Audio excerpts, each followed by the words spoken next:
interspecific interaction. So let's see what those interspecific relations are. So can you see this particular slide? Yes, sir. Okay. So there are a couple of interactions which are usually interspecies, or they are between two different species which are kind of living in a different area, or they are kind of communicating with each other, but they are not kind of interrelated. So let's say one of the example is reproduction. So this reproduction is facilitated in one species by another. So one of the common example that we see around is the pollination. So in pollination, usually we see that this process occurs in the flowers, in the plants. So let's say there is a flower. So here the process is that this pollen grains, they need to transfer from anther to stigma. So that process is usually facilitated by some bees, let's say honeybees, or even some small birds. So in the process of collecting their food or the item that they feed upon, they indirectly help the plant for the process of pollination, which ultimately is a step which is involved in the reproduction or production of the new progeny. So although this is a kind of indirect relationship where the intention of the insect or the bird is to have their own feed. So they want to absorb in case of honeybees, they are collecting some nectar, and usually in birds also, either they are collecting some nectar or they are collecting some flower parts. So they are trying to feed themselves, and in that process, pollination is occurring. So it's kind of interaction of two species where one is helping the another, which is in the reproduction step. Another is the seed dispersal. So as all of us know that most of the plants, they produce fruits. Now those fruits contain seeds as well. So the birds or the small animals and even like humans, we would like to use those fruits as our food. So let's say, for instance, mango tree. So in mango tree, as you might be aware that we have around 450 variety of mangoes in India. So those mangoes, they are usually consumed by different animals, birds, and even humans. So it is quite possible that they may pick up, let's say, those fruits from one region and may move it to another region. So in the way, what they are doing is they are moving the seeds. So that movement is also an indirect way, because birds and animals and even humans, they are feeding onto those fruits. They are kind of their diet or their food. And in the turn, what they are doing is they are helping in the seed dispersal. Now, there are other methods also of the seed dispersal. So there we have this biotic component and the interaction of the abiotic component. So we won't talk about that. So we'll talk about the interaction on only the biotic components, that is two different species. Now, third comes is the care of offsprings.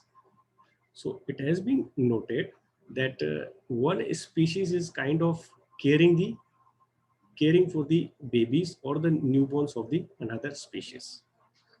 You might have noticed that even at some places it is possible that some cats, they are rearing the pups or dogs. Those kind of scenes are visible. So here are two couple of examples here. So one of is the European cuckoos. So these European cuckoos, so what they do is that they find the nest of warblers. So it's also a kind of bird which has a large beak. So these warblers, their eggs and the cuckoo eggs, they look almost the same. So what these cuckoos does, that when they are about to, let's say, lay the eggs, they manage to find a warbler's nest. They push those eggs out and they lay their own eggs. So now in place of those warbler eggs, now they have the cuckoo eggs. Now the warblers, thinking of as if they are their own eggs, they kind of nurture them, and when even it has been observed that when the chick comes out of it, they somehow care for that chick also. And that's a different story, that when those chicks, they grow up and they become young cuckoos. So it's kind of in the nature that warbler, they tend to care for those eggs, and then later they keep on feeding those cuckoos as well. So this is a kind of interspecies relation where one species is caring for the another one. Another example is the large blue butterfly larvae. So those larvae, they are almost similar to the Myrmica ant. So what these larvae do is that they replace or they eat away the ant larvae. And now in place of this, they occupy their place. So those ants, they are unable to identify, and they keep on feeding these butterfly larvae. So again, here also one species tricking the another species, and in the return, the second species taking care of the first species. Now the another interaction is the mutualism. So here in this particular condition, it's the two partners involved, or you can say two different species are involved, and both of them, they are being benefited. So here is one of the examples, that acacia tree. So you might have seen that a acacia tree, it's a kind of a variety of babool, which is usually in the dry areas. Let's say in the Rajasthan, you see a lot of it. So here in the acacia, you'll see that there's something, a very sticky kind of resin, which usually we call as gall. So that is present in abundance on the plants. So whenever there is an injury or whenever there is that hardcore is damaged, they usually secrete a resin kind of thing, which dries up and becomes that particular sticky resin. Now this sticky resin or the gum, the tree gum, it is usually eaten by the ants. So in a way, they are kind of associated with each other. Now, in that, there's another example also, that the nitrogen fixing bacteria in the root nodules. So what these nitrogen fixing bacteria are doing, so they are helping the plants to absorb nitrogen. And in the return, they are getting nutrition from the plant as well. Another example is the fungus which is living on the pine trees. So those pine trees, they have a coating of green color. So I don't know if you have gone to those areas, or maybe in some pictures you might have noticed that on the pine trees there is a green color of layer, which is nothing but the fungus. So this fungus is surviving on those pine trees, and in the return what they are doing is that they prevent the predation of those trees. So those animals who would like to eat them now, because of the presence of that particular green color or the presence of the fungus, they don't eat that. So in a way, it's kind of mutualism. So both the partners, they are getting benefited. So next one is the commensalism. So one partner benefits without having any effect on the other. So you can say that these two species, they are interacting. So one is getting benefit, another doesn't care about it. It's not getting any benefit, it's not getting any harm. So one of the example is the remora fish, which attaches to shark and other fishes. So this is a really small fish, which is usually seen attaching to the large fishes. So those bigger fishes, they kind of feed on the larvae or smaller fishes, and some remnants of those, they could be eaten by the remora fishes. So those fishes or sharks, they are really big in size, and it doesn't matter to them that this particular fish is sticking and feeding on some remnants or some leftovers. Another interaction is the amensalism. So in amensalism, one partner harms without being affected. So this is a kind of interaction where one partner is killing the another one, or one species is harmful for the another one, but it's not affected by that. So one of the popular example is the antibiotics. So in antibiotics, so these antibiotics, they are actually not produced by any kind of bacteria or fungus. So they are usually prepared, they are usually secreted as the secondary metabolites. So later it was observed that these secondary metabolites, they could be having some deleterious effect on the bacteria. So penicillin, that is one of the example, and this is a kind of serendipity based discovery where penicillin was discovered. So those secondary metabolites, which are produced, they are of no, they are produced by those species as such. Now, those secondary metabolites, uh, when they are applied to different kind of bacteria, they may have different effects.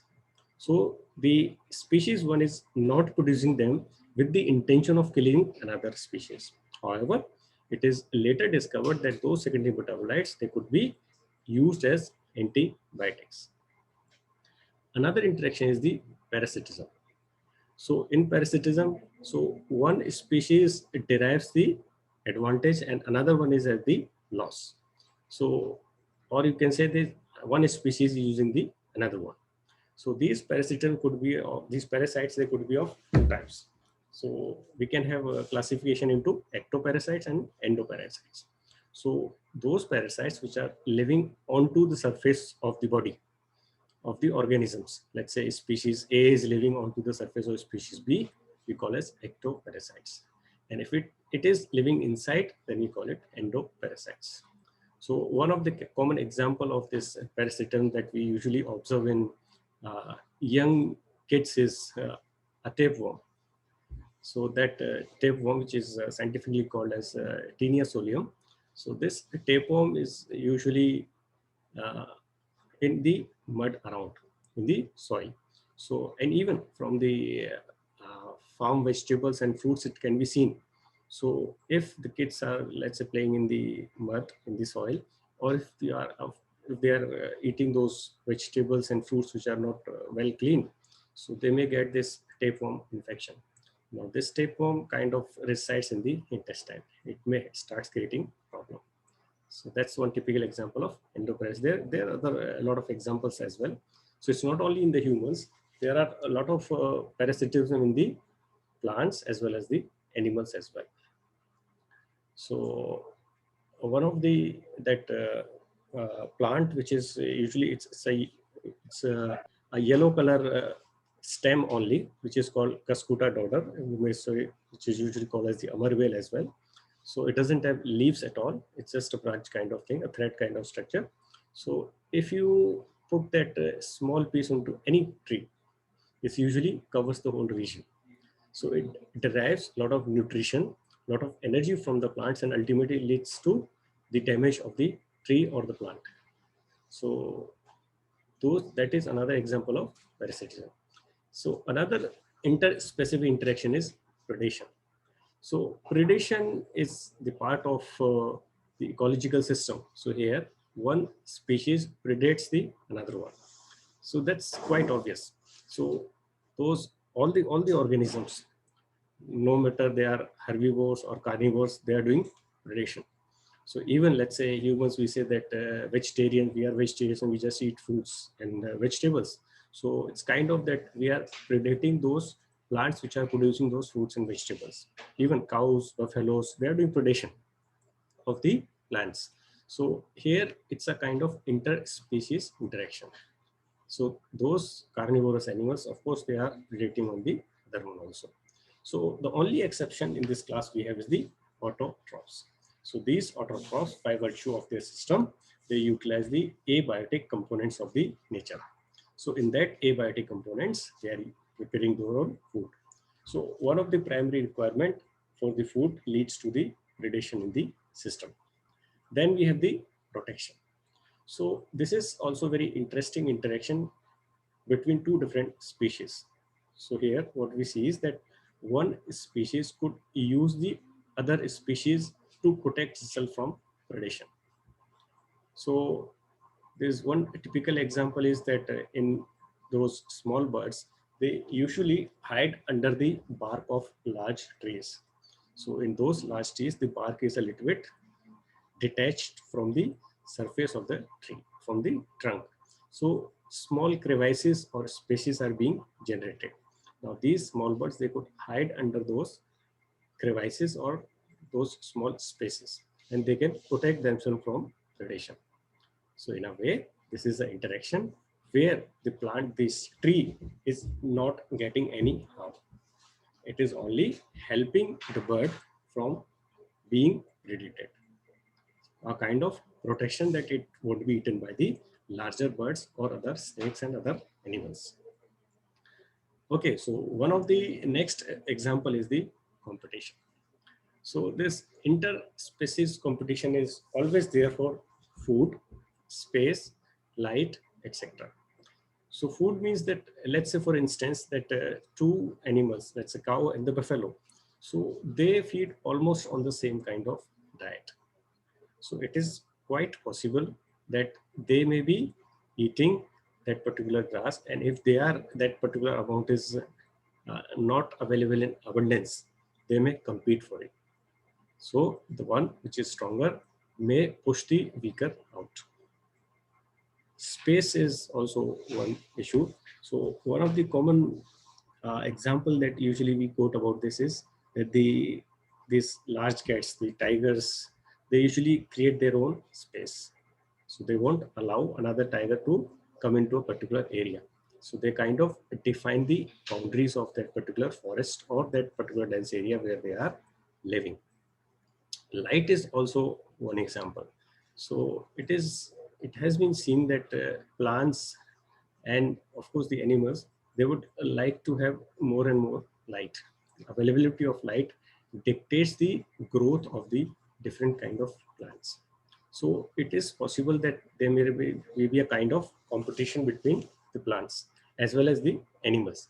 So it is possible that, let's say in a specific area, if there are too much trees, so at times the animals, they may try to cut or try to evade those trees or plants in order to get sunlight. So it is nothing but an interaction of those two species. Then the last one, here we have this interspecies interaction is the defense. So this one species could use as a defense for the predation.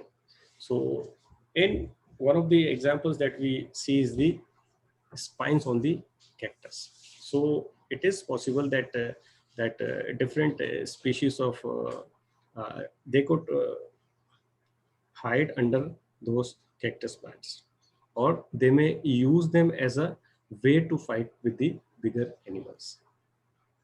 So that is a kind of interspecific interaction where one species is used as a weapon or as a tool to protect by the other species. So this is what we have, the interspecific interactions. Okay, so let's move on to the another topic. So effect of biotic and abiotic factors. So as I told you that the biotic and the abiotic factors, they are together in the whole ecosystem, or when we are talk about the ecological aspect, there is huge number of interactions which are involved where different biotic and abiotic factors are there. So those kind of interaction can be at each and every level. They could be at the cellular, organism, population, or at the ecosystem level. So let's say, for example, at the cellular level, what we see is that there is a requirement of temperature and water. So all the cells, in order for their function or in order for their survival, they need temperature, specific temperature and water. So you might have done one experiment where different kind of red blood cells, they are kept in different kind of solutions. So you might have seen that if they are kept in hypotonic, or isotonic solutions, the cell behaves differently. So now can any one of you tell me what would be the effect if they are put in hypotonic, isotonic, or hypotonic?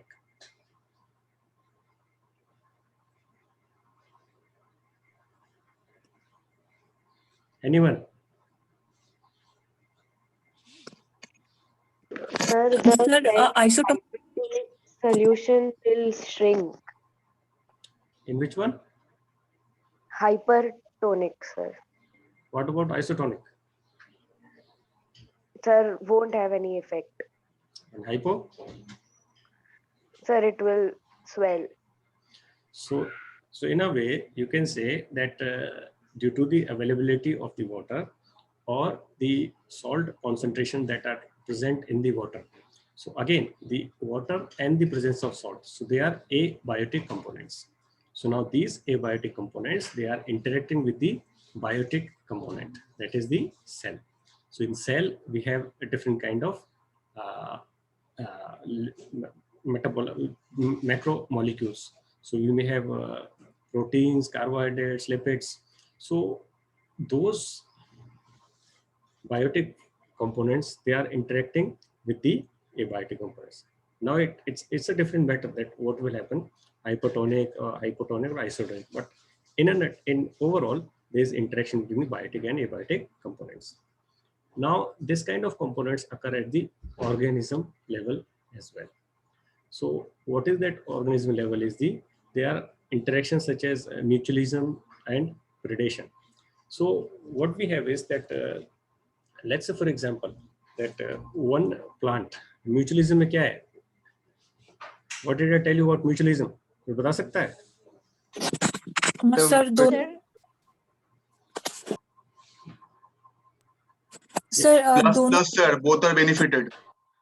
Both are benefited. So can you tell me any example here? Organism में? Sir, crocodile and bird, tick bird. So fungi and alga. Sir, best example is lichen, sir. What is happening there? What is the biotic Lichen and and what is the fungi. abiotic component there?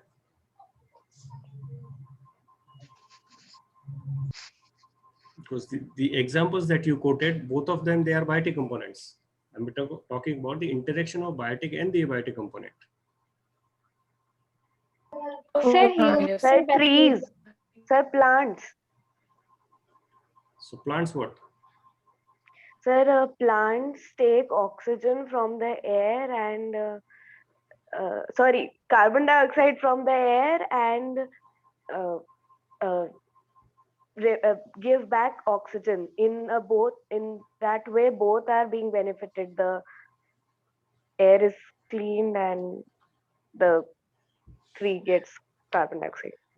Yeah, you can say that. So that is kind of a level where the organism is interacting with the abiotic components. So that could be true in case of water as well.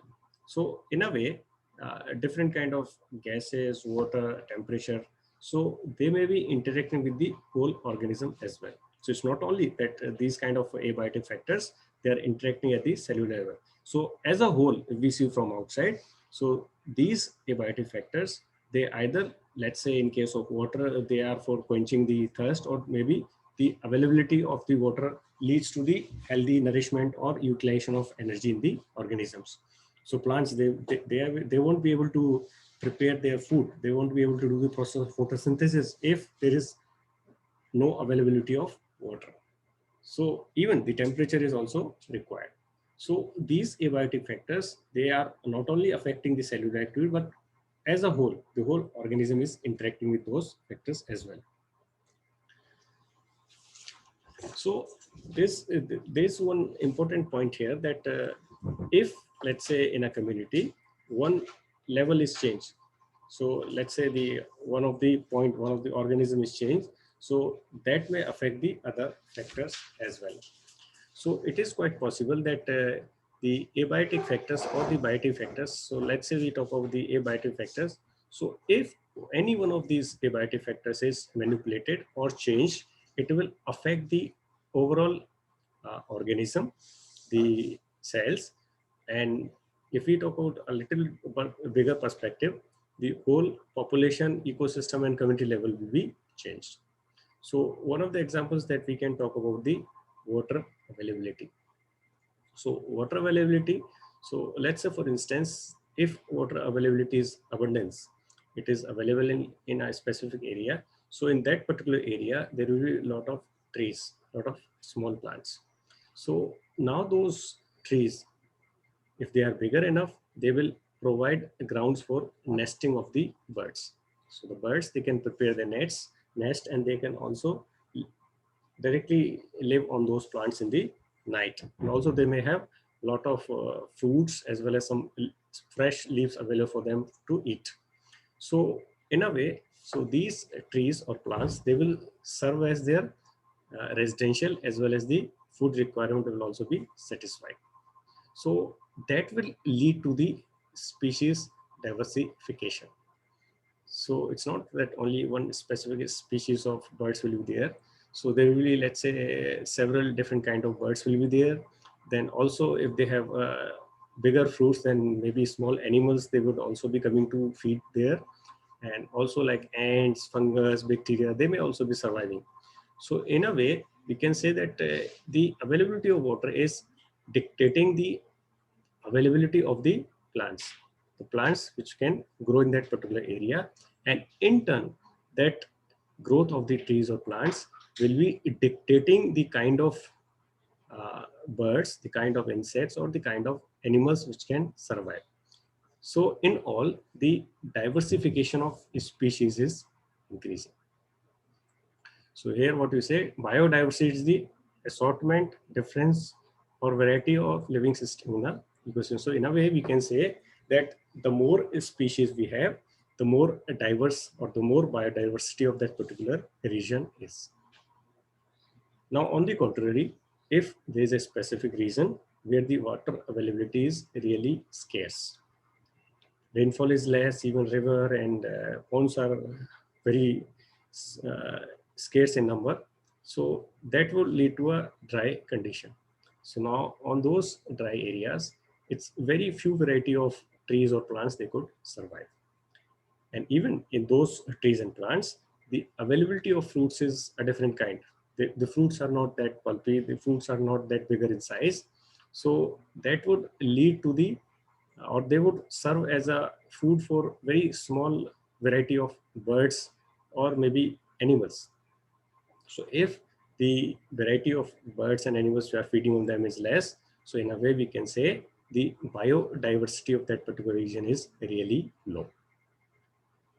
So here, so now you can say that the availability of only one abiotic component, that is the water, is dictating the whole biodiversity in that particular region. So we can say that those areas where the rainfall is high, let's say the tropical rainforest, or where the availability of high temperature is less. So in those areas, the biodiversity will be really high. In those areas where the temperatures are really high and the water availability is less, so in those areas, the biodiversity is really low.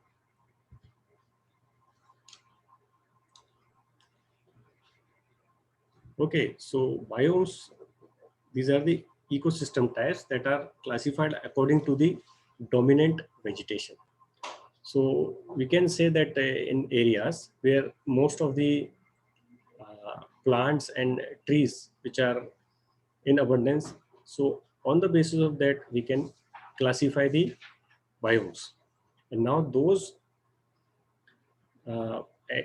vegetation, those plants, those small trees, so their abundance depend upon the temperature and the rain.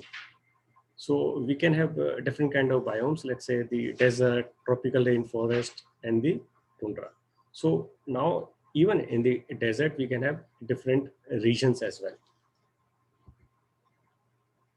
So there have been noted that there are geographical and meteorological events.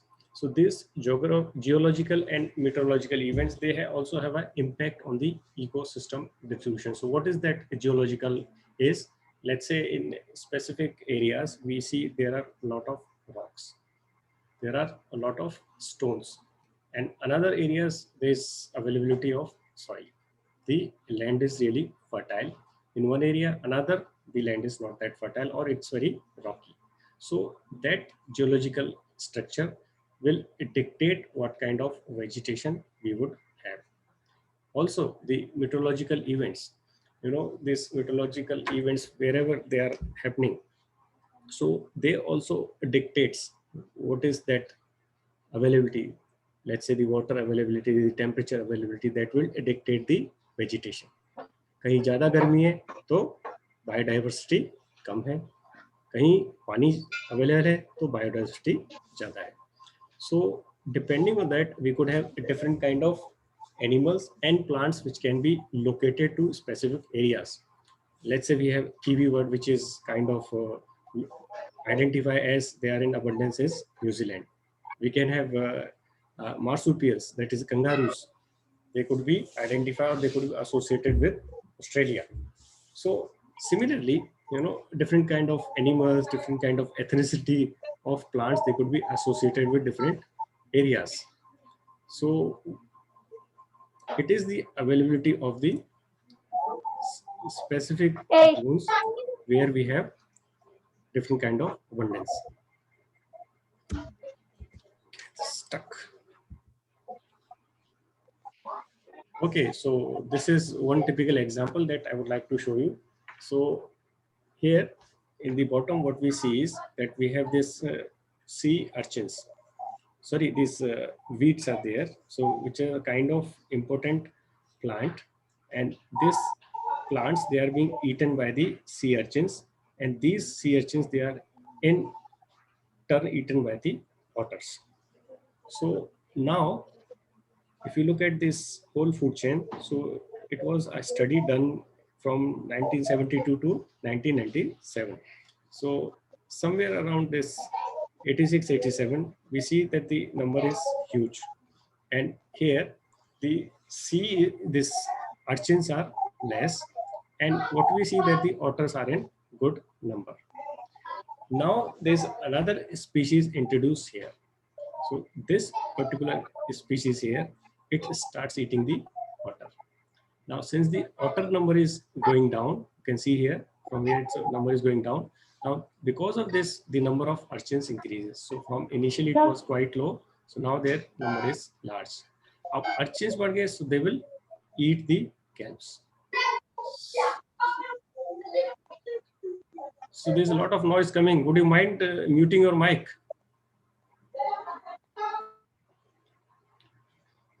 So these sea urchins, they are eating this kelp. So in a way, their number is decreasing.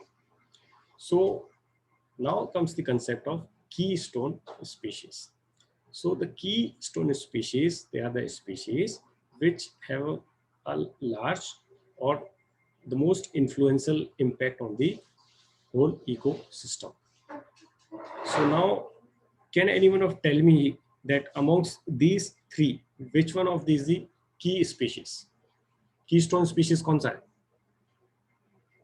कोई बता सकता है? Otter, sea otter. What makes you say that? Sir क्योंकि अगर सी otter का number कम हो जाएगा तो फिर सी अर्चिन का नंबर ज्यादा हो जाएगा, जिसके कारण फिर केल्प का भी नंबर फिर ज्यादा हो जाएगा. So in a way, you can say that at an initial setup of a food chain, so we have this otter as well as the sea urchin and the kelps. So they are already existing in the food chain. So now this availability of the urchins is being checked by the otters. And in turn, they are kind of checking the population or the availability of the plants. So when the otter number is decreased, so that leads to the increase of the urchins. Now urchins bade, so they are feeding on the plants. So they keep on decreasing the number of plants. So here we can say that the keystone species is the otter. So a bigger fish or a kind of shark which is being introduced that feeds on otter is dictating or decreasing the number of species of otter.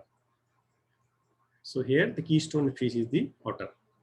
And let's say if somehow from outside we introduce more number of otters, so even in that condition, what will happen? That it will decrease the sea urchins biomass. It will decrease drastically, and again the number of this kelp, the plant, it will increase. So in a way, increase or decrease in the number of otters is decreasing the biomass or the number of those two lower species in the food chain. So that's the reason we call it a keystone species. So the time is up.